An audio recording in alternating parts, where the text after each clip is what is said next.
So there's no connection between settlements and peace. I mean, think about this for a moment. No matter how many Jews want to live in Judea and Samaria, the West Bank, or Arabs want to live in Israel, they should be allowed to live wherever they want. This shouldn't be Yud and Ryan, and this shouldn't be Arab Ryan. But if a Palestinian entity comes into existence, which I think right now would threaten Israel's existence, but if it does, the Jews can live there if they choose. There should be self-determination. Why is their presence an obstacle to peace? Is Abbas saying that we're only going to get a state if we kick every last Jew out? That Israel can have 1.5 million Muslim citizens, Arab citizens, but we're not going to have one Jew? And why do we countenance that kind of racism? Can you focus for a minute on Hamas? I'd like to go there because you referenced them a couple of times.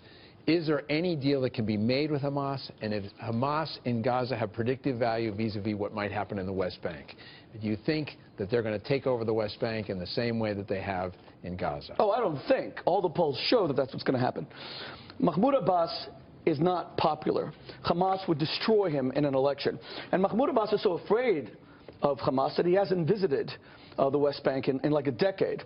So he's not really a leader. He rules by fiat. He rules through fear. He suppresses freedom of speech.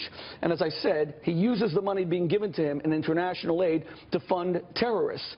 So he's not the solution to peace. The real solution, of course, is to see democratic reforms within the Palestinian people and to remove this culture of hatred. They have to accept once and for all that Israel's not going anywhere. They're not going into the sea. They're not moving back to Europe, but on these mantras that we continue to hear. Because once they accept the permanence of Israel, they will be forced to come to some sort of accord. Let me also say that this is why it's so important to move the embassy. A lot of people see the moving of the embassy from Tel Aviv to Jerusalem as just being cosmetic. It's not. It sends a message to the Palestinians that Jerusalem is off the table, that we're never going to negotiate it, so just accept it. There's 190 countries that the United States has diplomatic relations with. Why is Israel the only one where the embassy is on the beach, it's in a dilapidated building, and not recognizing the capital of our foremost ally? It's bigoted, it's prejudiced, it's wrong, and it goes against American law. In 1995, Congress passed a bill that mandates that the embassy was supposed to be moved back then. 22 years ago, there was a presidential waiver that's allowed to be invoked every 6 months. It's made a mockery of the will of Congress. All right, we will leave it there. Rabbi, good to see you. Thanks so much. Thank you. Rabbi Shmuley Boteach joining us there.